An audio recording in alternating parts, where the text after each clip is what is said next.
You're tuned into Power Breakfast. Now, we discussed how the US election verdict would impact the Indian IT stocks, but another sector which will be in focus is the pharmaceutical sector. Ekta is here with us with all the details. Ekta, what does the US election mean for the pharma pack and how should one go there?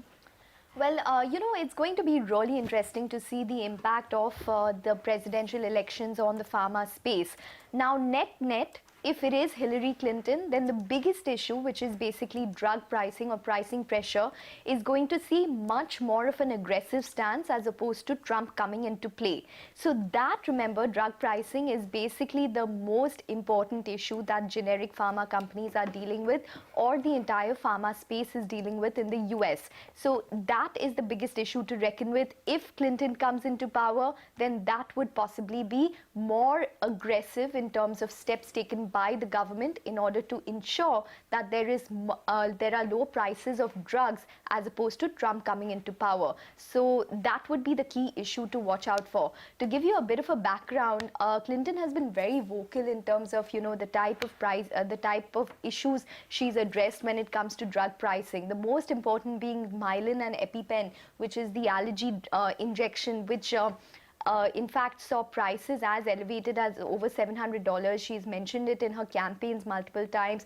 She's spoken about Gilead's Hep C drugs, which are available worldwide at dirt cheap prices, but in the US that's not the case. So she has been very vocal about these issues, whereas Trump had to speak about it, but he's never been as aggressive about it, and Republicans as a party haven't really always had a very aggressive stance on drug pricing. So if in case Clinton does come on board, generic pricing will come into play, and that would be a negative for all pharma companies. But we will have to see how things play out going forward. Secondly, Obamacare, Affordable Care Act. If in case Trump wins, then his biggest talking point at all his rallies has been about how he wants to repeal Obamacare. If that is the case, then it should be negative for a couple of pharma companies, simply because it was expected to expand generic availability of drugs. So if that's the case, then it would be negative for pharma companies, but I don't see as much